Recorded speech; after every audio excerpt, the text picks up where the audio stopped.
गुरु चतुर नाम बपेक, अतिन के पग बंधन किए, नाशक विघ्न अनेक। करहूँ प्रणाम अकर्म मन वाणी, करहूँ कृपा सेवक सुत जान।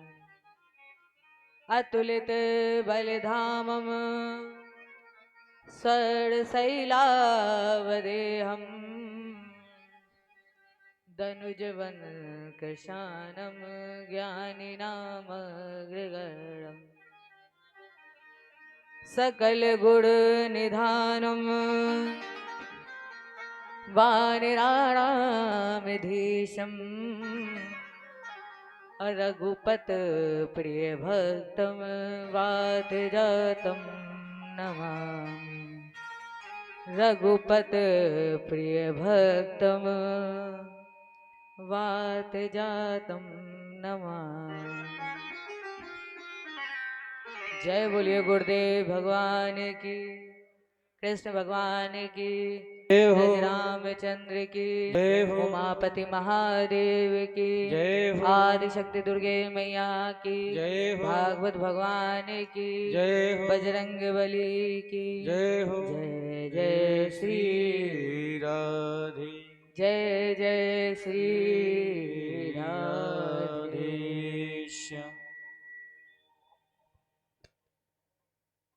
हम लोग बड़े भाग्यशाली हैं।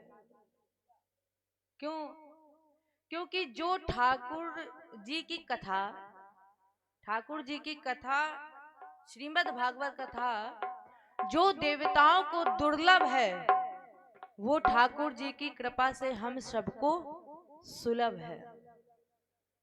इसीलिए शायद बाबा ने लिखा है इसमें, बड़े भाग्य मानुष तन पावा।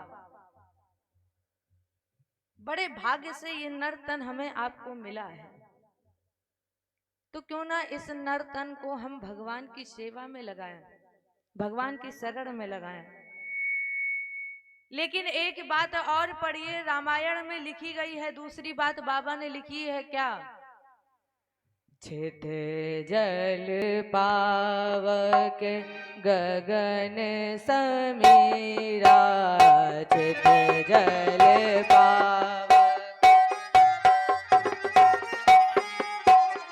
छित जल पावक गगन समीरा, छित जल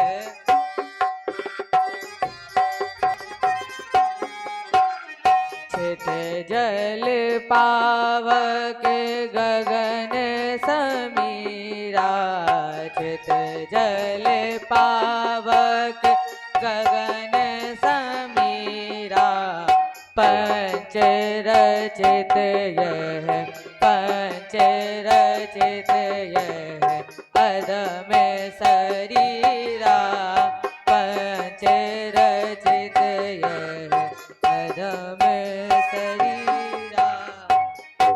बाबा ने दूसरी बात रामायण में लिखी है, छितजल पावक गगन समीरा, पंच रचित यह अधम शरीरा। परमात्मा ने मनुष्य को दो विशेष चीजें दी हैं जो शायद परमात्मा के पास भी नहीं है। जो 84 लाख योनियों में किसी के पास भी नहीं है, वो परमात्मा ने मनुष्य को दो विशेष चीजें दी। पहली वस्तु विवेक, और दूसरी परमात्मा ने दी है बुद्धि।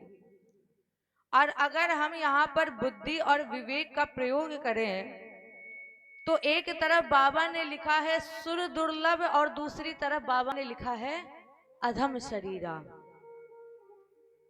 दुर्लभ का मतलब क्या है, जरा ये समझिए। दुर्लभ का मतलब, सोई पावन सोई सुभगे शरीरा, सोई पावन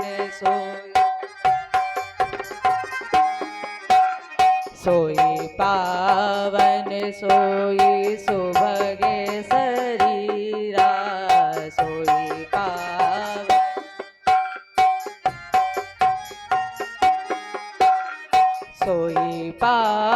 पावन सोई सुभग शरीरा, सोई पावन सोई सुभग शरीरा, जो तनु पाए भजै रघुवीरा, जो तनु पाए।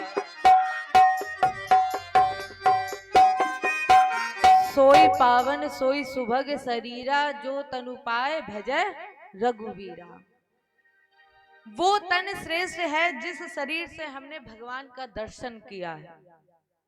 वो तन श्रेष्ठ है जिस शरीर से, जिस तन से हमने भगवान की सेवा की है।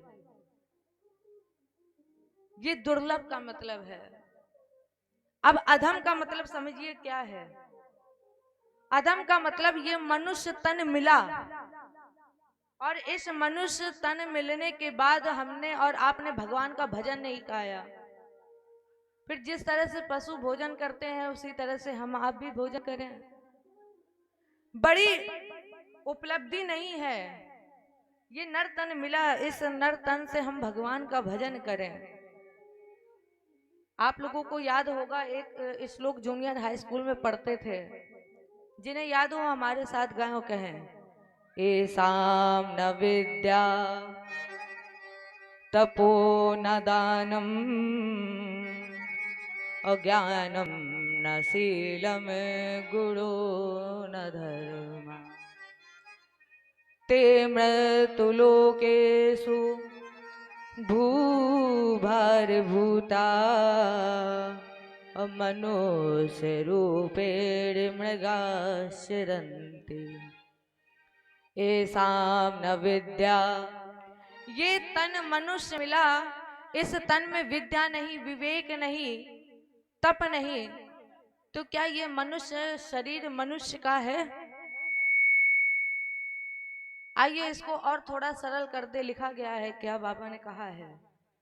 कूकर सूकर करत हैं, खान पान रस भोग, और तुलसी व्रथा न खोइए, यह तन भजने योग। ये तन हमें मिला है तो क्यों ना इस तन से हम भगवान की सेवा करें। बड़े भाग्य से, भाग्यवश मिलता है ये नर्तन।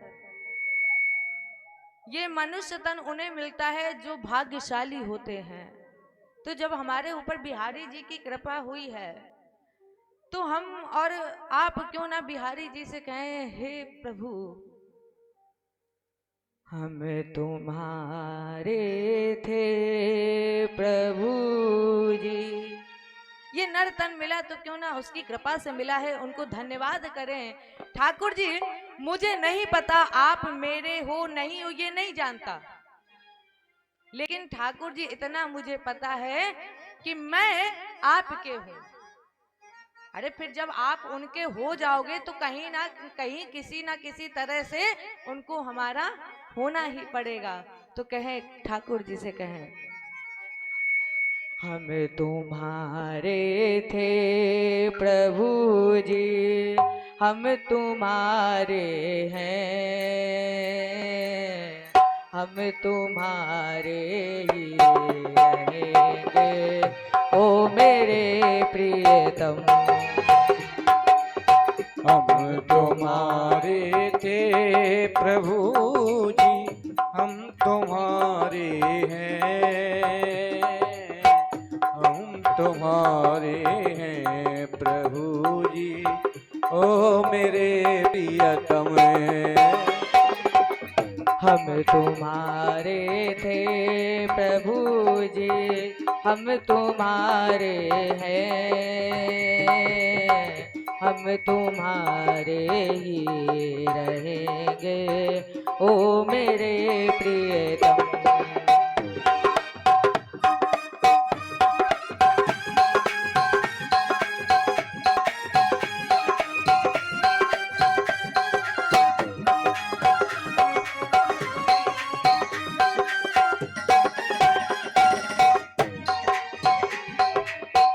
तुम हमारे थे प्रभु जी, तुम हमारे हो,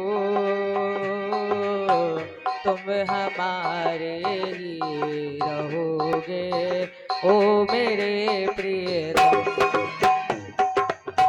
तुम हमारे हो प्रभु जी, हम तुम्हारे हैं,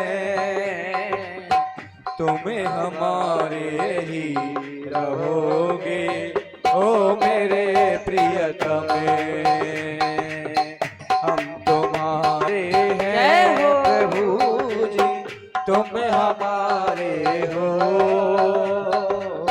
हम तुम्हारे ही रहेंगे ओ मेरे प्रियतम।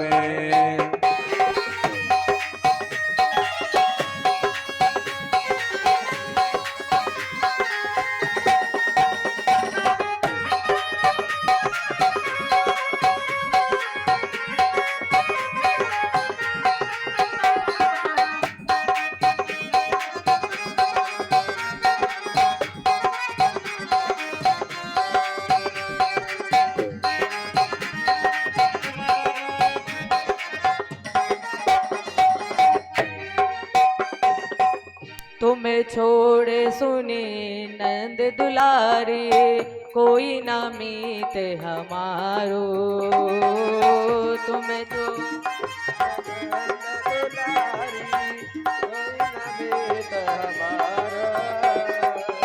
तुम्हें छोड़े सुने नंद दुलारे, कोई ना मीत हमारो।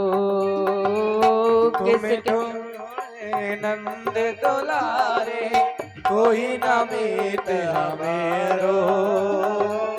किसके द्वारे जाए पुकारूं, और न कोई हमारो। किसके द्वारे जाए पुकारो, और न कोई सहारो। किसके द्वारे जाए पुकारूं, और न कोई सहारो। अब तो आके बाह पकड़ लो ओ मेरे प्रियतम। हम तुम्हारे हैं प्रभु जी, तुम हमारे हो, हम तुम्हारे ही रहेंगे ओ मेरे प्रियतम। हम तुम्हारे हो प्रभु जी, हम तुम्हारे हैं, तुम हमारे ही रहोगे ओ मेरे प्रियतम। जय हो।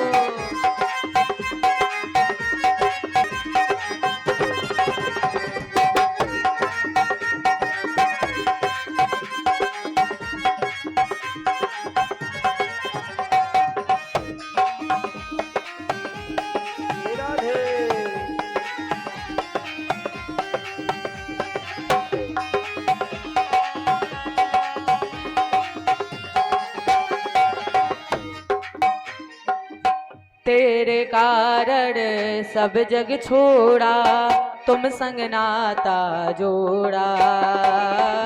तेरे कारण सब जग छोड़ा, तुमसे नाता जोड़ा। एक बार प्रभु बस ये कह दो, तू मेरा मैं तेरा। एक बार प्रभु बस यही कह दो, तू मेरा मैं तेरा। एक बार प्रभु बस ये कह दो, तू मेरा मैं तेरा। साची प्रीत की रीत निभा दो ओ मेरे प्रियतम। हम तुम्हारे थे प्रभु जी, हम तुम्हारे हैं, हम तुम्हारे ही रहेंगे ओ मेरे प्रियतम। हम तुम्हारे हैं प्रभु जी, तुम हमारे हो, हम तुम्हारे ही रहेंगे ओ मेरे प्रियतम। दासी की विनती ये सुन लो ओ ब्रजराज दुलारे। दासी की विनती ये सुन लो ओ ब्रजराज दुलारे। आखिरी आस यही जीवन की पूरन करना प्यारे। आखिरी आस यही जीवन की पूरन करना प्यारे। आखिरी आस यही जीवन की पूरन करना प्यारे। एक बार हृदय से लगा लो ओ मेरे प्रियतम। हम तुम्हारे हैं प्रभु जी, हम तुम्हारे हैं, हम तुम्हारे ही रहेंगे ओ मेरे प्रियतम। तुम हमारे थे प्रभु जी, तुम हमारे हो।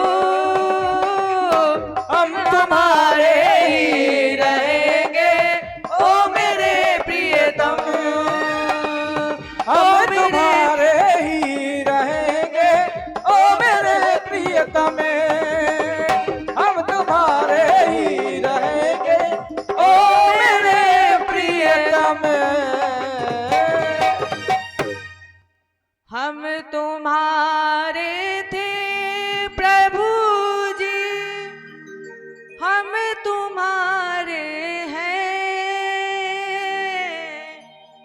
हम तुम्हारे ही रहेंगे ओ मेरे प्रियतम। आज आपके सामने जो ग्रंथ प्रतिष्ठित किया, जिसमें 18,000 श्लोक, 335 अध्याय और 12 स्कंद हैं। 12 माने 12। अब एक विचार करिए कि वेद व्यास जी ने इस ग्रंथ का लेखन 12 स्कंद में ही क्यों किया। 11 में करते, 13 में करते, 12 में ही क्यों किया। इतना ही नहीं, भगवान कृष्ण ने जब 18वीं बार जरासंध के सामने युद्ध मैदान छोड़ा, अष्टादशम श्रृंगा में, और भगवान समुद्र के अंता स्थल में गए, तो कितनी बड़ी नगरी बसाई है।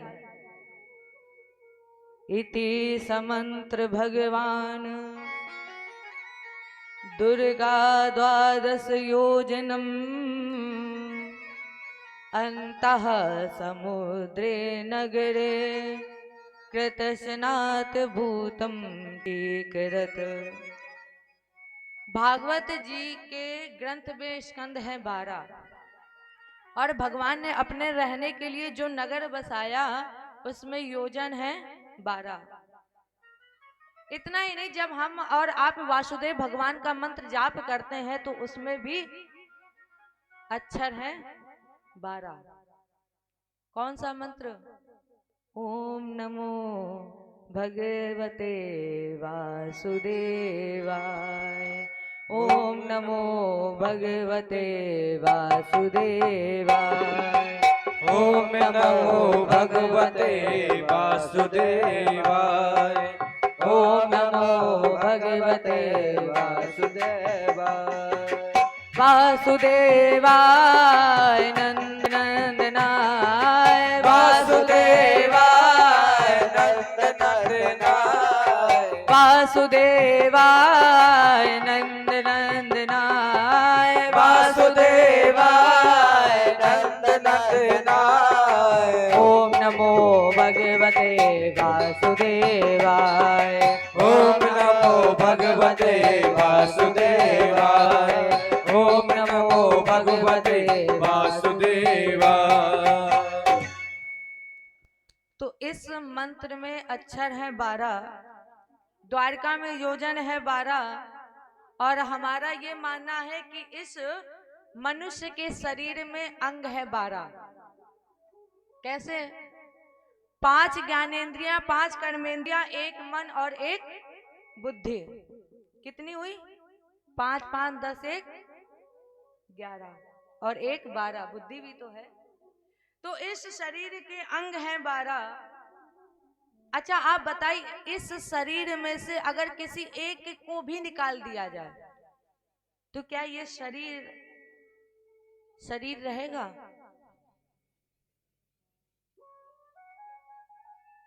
इस शरीर से भगवान का दर्शन हो जाए तो ये नर्तन भाग्यशाली है। 335 अध्याय।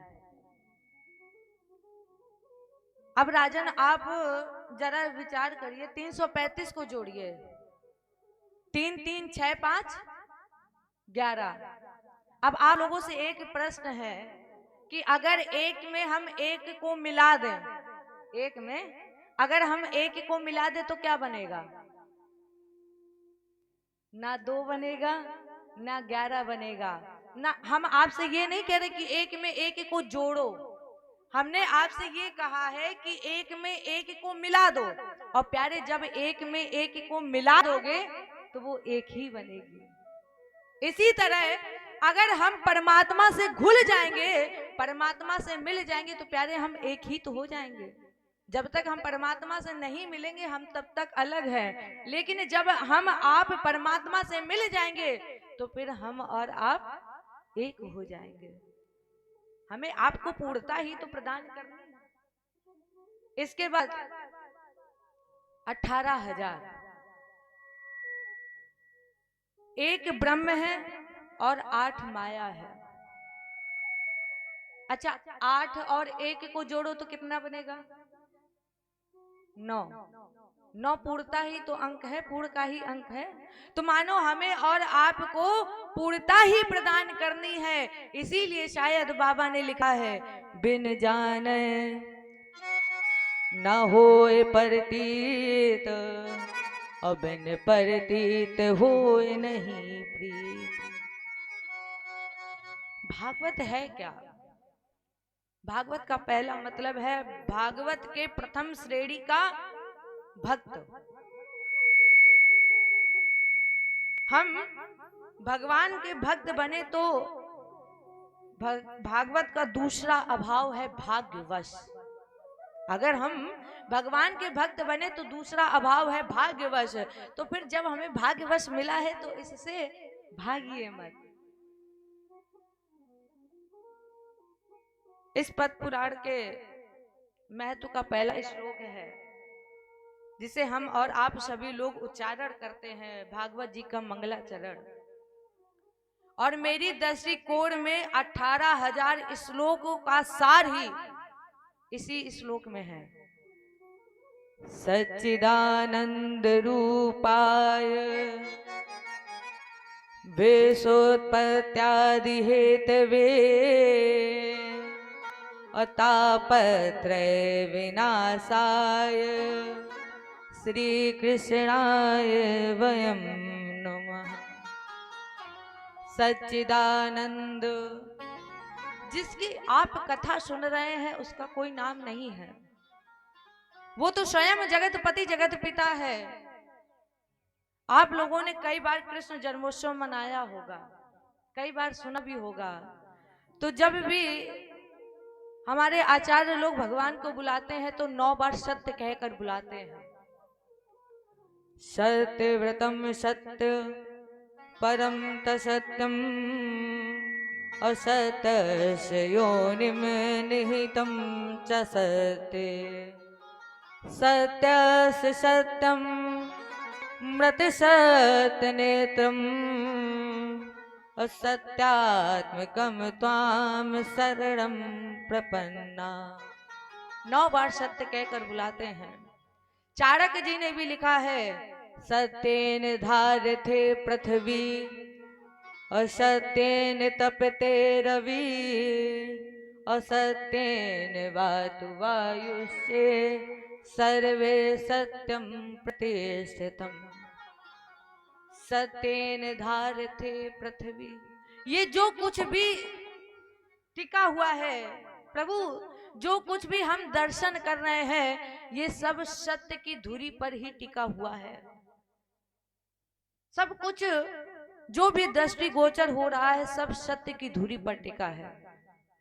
यहाँ पर बाबा लिख रहे हैं, धर्म न दूसर सत्य समाना, धर्म न दूसर सत्य समाना, धर्म न दूसर सत्य समाना, धर्म न दूसर सत्य समाना, आगम निगम, आगम निगम पुराण बखाना, आगम निगम पुराण बखाना, धर्म न दूसर सत्य समाना, आगम निगम पुराण बखाना। जो कुछ भी है वो सब सत्य है। कबीर जी ने दूसरे श्लोक में कहा है, साच बराबर तप नहीं और झूठ बराबर पाप, और जाके हृदय साच है ताके हृदय आप। जिसका हृदय सत्य की धुरी पर टिका हुआ है, जिसका हृदय सच है, सत्य है, प्रभु उसके हृदय में आप ही तो वास करते हैं। तो इनका पहला नाम सत्य। कृष्ण, राघव, राम, ये सब तो अपने भक्तों ने अपने सुविधा अनुसार रखे हैं, लेकिन हमारे परमात्मा का नाम है सत्य। सच्चिदानंद, सत धन चित धन आनंद। दूसरा नाम है चित्त। चित्त माने प्रकाश। जिसके प्रकाश से सूर्य और चंद्रमा भी प्रकाशित है, जो अपने आप में स्वयं प्रकाश है, वो है सत्य। तीसरा इनका नाम है आनंद। देखो, हमें इस संसार में कभी आनंद नहीं मिलता है। इस संसार में केवल हमें आपको मिलता है सुख और दुख, इसके अलावा और कुछ नहीं मिलता है। इस संसार में ये निश्चित है, सुख मिला है तो दुख मिलेगा ही, और अगर दुख मिला है तो सुख ना सुख कभी ना कभी आपको मिलेगा। लेकिन आनंद केवल एक है, वो भी आनंद हमें आपको परमात्मा की शरण में मिलता है और कहीं नहीं मिलता है। आनंद परमात्मा की शरण में मिलता है। उनके नाम में 3 वाक्य हैं, तो उसके 3 रूप भी हैं, सत चित आनंद। तब उसके 3 स्वरूप भी हैं, ब्रह्मा, विष्णु और महेश। परिणाम स्वरूप 3 प्रकार की माया है, माया, योग माया और महामाया। माया है ब्रह्मा जी के पास सृष्टि का निर्माण, योग माया है भगवान विष्णु के पास पालन, और महामाया है शंकर जी के पास उपसंहार। सच्चिदानंद रूपाय विश्वोत्पत्त्यादि हेतवे, विश्वोत्पत्त्यादि हेतवे। ये 3 प्रकार के काम भी करता है। कौन से 3 प्रकार के? विश्व की उत्पत्ति, पालन और संहार। कितनी देर में? जितनी देर में आंख से पलक उठती है उतनी ही देर में निर्माण होता है, इतनी ही देर में पलक झपकती है उतनी ही देर में संहार होता है। तापत्रय विनाशाय, 3 प्रकार के तापों का विनाश भी करती है। कौन से? दैहिक, दैविक और भौतिक। इन 3 तापों का विनाश करने वाली श्री कृष्णाय। वैसे तो श्री के अनेक अर्थ हैं, लक्ष्मी जी हैं, ना जाने कितने श्री के अर्थ हैं, लेकिन यहाँ पर जो श्री का अर्थ लगाया गया है वो राधा जी से है। आपने भी सुना होगा, राधा तू बड़ भागिनी, कौन तपस्या कीन, तीन लोके तारण तरन सो तेरे अधीन। वृंदावन के वृक्ष को मरम न जाने को, और जहाँ डाल डाल और पात पात से राधे राधे बोल। ये राधा रानी कण कण में है, इसलिए राधा रानी जी कृपा करिएगा। राधा मोरी स्वामिनी, और मैं राधे जुगदास, और जन्म जन्म मोह दीजियो सी वृंदावन वास। हे राधा रानी कृपा करिएगा। इसीलिए राधा जी का नाम पहले दिया गया है श्री कृष्ण। सुन बरसाने वाली गुलाम तेरो बनवारी, सुन बरसाने वाली गुलाम तेरो बनवारी, सुन बरसाने वाली गुलाम तेरो बनवारी, सुन बरसाने वाली गुलाम तेरो बनवारी। तेरी पायलिया पे बाजे मुरलिया, तेरी पायलिया पे बाजे मुरलिया, तेरी पायलिया पे बाजे मुरलिया, तेरी पायलिया पे बाजे मुरलिया, बाजे मुरलिया, बाजे मुरलिया, बाजे मुरलिया, बाजे मुरलिया। तेरी पायलिया पे बाजे मुरलिया, तेरी पायलिया पे बाजे मुरलिया। लट लट के घुंघराले गुलाम तेरो बनवारी, सुन बरसाने वाले गुलाम तेरो बनवारी, सुन बरसाने वारी गुलाम तेरो बनवारी, सुन बरसाने वाले गुलाम तेरो बनवारी। जय हो।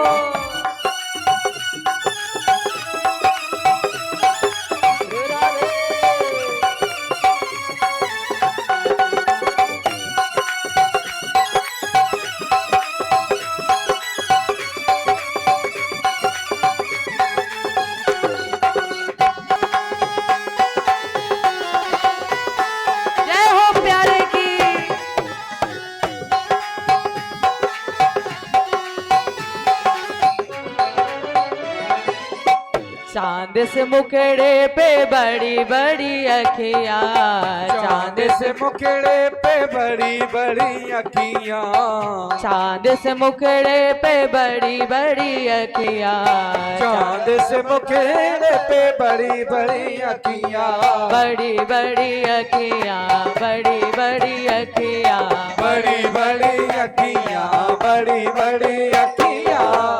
चांद से मुखड़े पे बड़ी बड़ी अखियाँ, चांद से मुखड़े पे बड़ी बड़ी अखियाँ। लट लट के घुंघराई गुलाम तेरो बनवारी, लट लट से घुंघराई गुलाम तेरो बनवारी, सुन बरसाने वारी गुलाम तेरो बनवारी,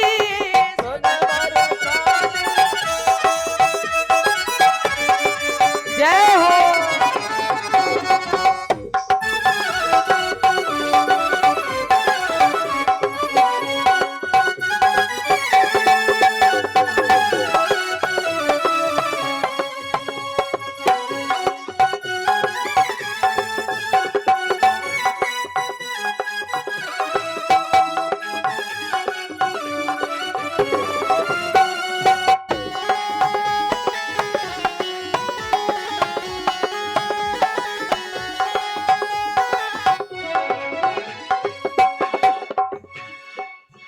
बड़ी बड़ी अखियन में जीनो जीनो कजरा, बड़ी बड़ी अखियन में जीनो जीनो कजरा, बड़ी बड़ी अखियन में जीनो जीनो कजरा, बड़ी बड़ी अखियन में जीनो जीनो कजरा, जीनो जीनो कजरा, जीनो जीनो कजरा, जीनो जीनो कजरा, जीनो जीनो कजरा। बड़ी बड़ी अखियन में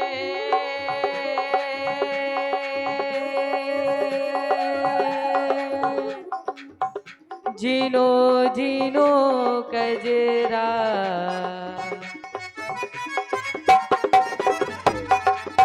बड़ी बड़ी अखियन में जीनो जीनो कजरा, बड़ी बड़ी अखियन में जीनो जीनो कजरा, जीनो जीनो कजरा, जीनो जीनो कजरा, जीनो जीनो कजरा, जीनो जीनो कजरा। घायल कुंज बिहारी गुलाम तेरो बनवारी, घायल कुंज बिहारी गुलाम तेरो बनवारी, सुन बरसाने वारी गुलाम तेरो बनवारी, सुन बनवारी रे गिरधारी, बनवारी रे गिरधारी, सुन बरसाने वाली गुलाम तेरो बनवारी, सुन बरसाने वारी गुलाम तेरो बनवारी, सुन बरसाने वाली गुलाम तेरो बनवारी, सुन बरसाने वारी गुलाम तेरो बनवारी। इसके पश्चात श्री सुखदेव जी की चरण वंदना है। यम प्रव्रजंत मनुपेत मपेत कृत्यम, द्वैपायनो विरह कात आजुहाव, पुत्रेति तन में तया तरवो मिने दुस्तम, सर्वभूत हृदयम मुनिमान तोस्मि। अजान बाहु परमहंस अवधूत शून्य अजान बाहु, जिसने मां के गर्भ को ही 12 साल मंदिर बना लिया। अजान बाहु का मतलब क्या है, पहले ये जानिए। जिसके चलते समय हाथ की मध्यमा उंगली पैरों के अंगूठों के नीचे तक पहुंचती है, वो है अजान बाहु। जनमत ही जग दुख निरख,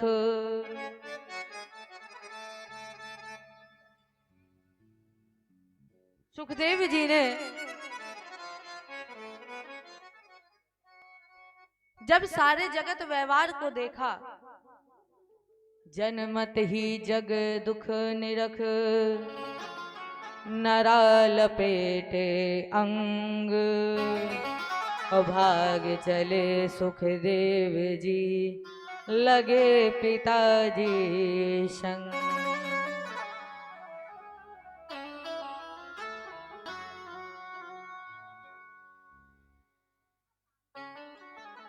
सुखदेव जी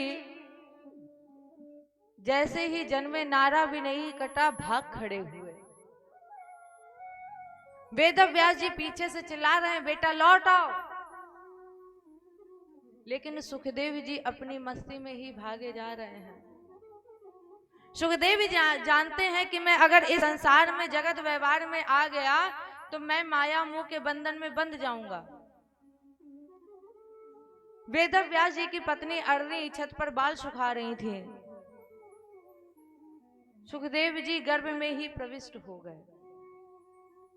अरणी जी ने कहा, स्वामी ये जन्म ही नहीं ले रहा है, 12 साल हो गए, मुझे बहुत पीड़ा हो रही है। तब वेद व्यास जी ने कहा, बेटा जन्म लो। सुखदेव जी ने कहा, नहीं पिताजी, मुझे पता है मैं जब इस संसार में आ गया तो मैं माया मोह के बंधन में बंध जाऊंगा, इसलिए नहीं जन्म लूंगा। वेद व्यास जी ने कहा, बेटा जन्मो, मैं तुम्हें वचन देता हूं कि तुम माया मोह में नहीं बंधोगे। अब जरा राजन सोचिए, जो स्वयं माया मोह के बंधन में बंधा हुआ है, वेद व्यास जी के बार बार कहने पर जैसे ही सुखदेव जी जन्मे हैं, जन्मत ही जग दुख निरख नरा लपेटे अंग। नारा भी नहीं कटा और सुखदेव जी भाग खड़े हुए। आगे आगे सुखदेव जी भाग रहे हैं, पीछे पीछे वेद व्यास जी, बेटा लौट आओ। तब तक इधर कुछ महिलाएं निर्वस्त्र स्नान कर रही थी। सुखदेव जी निकले, उन महिलाओं पर कोई असर नहीं हुआ। लेकिन जैसे ही वेद व्यास जी निकले तो वेद व्यास जी को देखकर उन महिलाओं ने वस्त्र धारण कर लिए। वेद व्यास जी ने पूछा उनसे, देवी एक बात बताओ, अभी अभी मेरा जवान पुत्र निकला है, तुमने उसे देखकर वस्त्र नहीं धारण किए। मैं तो वृद्ध हो गया हूं, मेरी इंद्रियां असफल हो गई हैं, तुमने मुझे देखकर वस्त्र धारण क्यों किए? उन महिलाओं ने कहा, बाबा जो अभी अभी आपका पुत्र निकल कर गया है ना, उसे कुछ समझ नहीं है, वो तो जानता ही नहीं है कि महिला क्या है पुरुष क्या है, वो सबसे अज्ञात है। लेकिन बाबा आप तो सब कुछ जानते हो, और जब आप सब कुछ जानते हैं तो फिर हमने वस्त्र धारण कर लिए। देखो वेद व्यास जी को फिर भी ज्ञात नहीं हुआ, फिर भी पीछे पीछे भाग रहे हैं और चिल्ला रहे हैं, बेटा लौट आओ, पुत्र लौट आओ। इधर तब तक एक वृक्ष के पास वेद व्यास जी पहुंचे। उन वृक्षों ने कहा, हे संत भगवान, मुझसे शिक्षा लीजिए। पहले मैं फूलता हूं और जब मैं फूल जाता हूं, मुझ में फल लग जाते हैं तो लोग मुझ में पत्थर मारकर फल ले लेते हैं, लेकिन फिर भी उसके बाद मैं फिर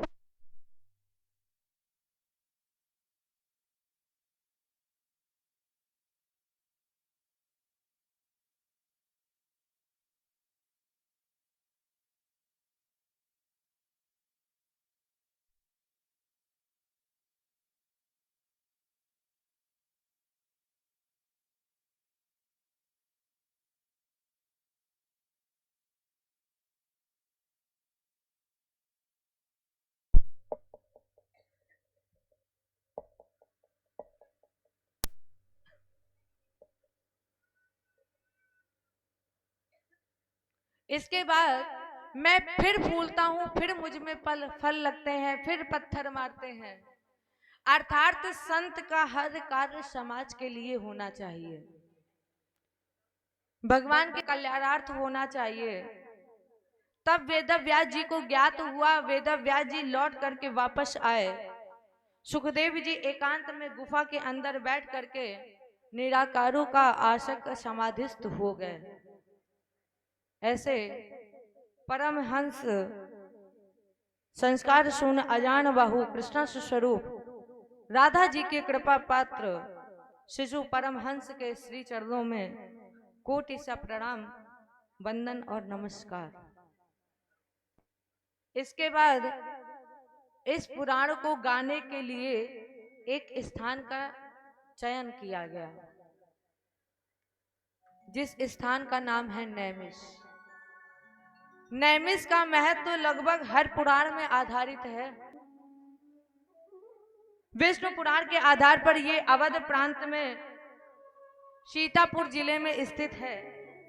महात्माओं, इस क्षेत्र में गोमती नदी का प्रवाहन होता है और जो गोमती नदी में स्नान कर चक्र तीर्थ आदि का दर्शन करते हैं, उनका निश्चित है कल्याण हो जाता है।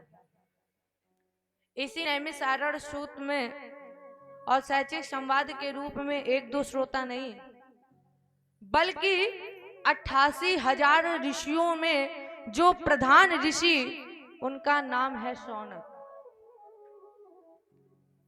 शौनक जी ने अपनी कुछ जिज्ञासाएं रखी। महाराज जी, हम आपकी शरण में आए हैं, इसलिए हमें भागवत चर्चा सुनाइए। जिज्ञासा रखी।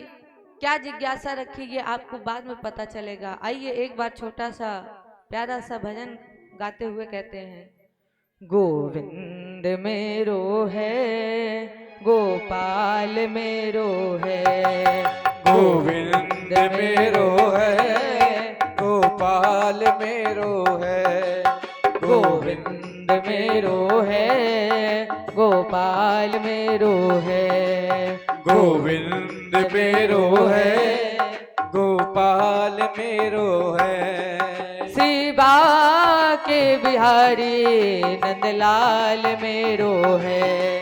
शिवा के बिहारी नंदलाल मेरो है। गोविंद मेरो है, गोपाल मेरो है। गोविंद मेरो है, गोपाल मेरो है। शिवा के बिहारी नंदलाल मेरो है। शिवा के बिहारी नंदलाल मेरो है। देखो हमारे गोविंद ऐसे किसी के नहीं होते हैं। कैसे होते? दोनों हाथ उठाते हैं। दोनों हाथ उठाइए और मीठी मीठी तालियों की सेवा। गोविंद मेरो है, गोपाल मेरो है। गोविंद मेरो है, गोपाल मेरो है। गोविंद मेरो है, गोपाल मेरो है। शिवा के बिहारी नंदलाल मेरो है। शिवा के बिहारी नंदलाल मेरो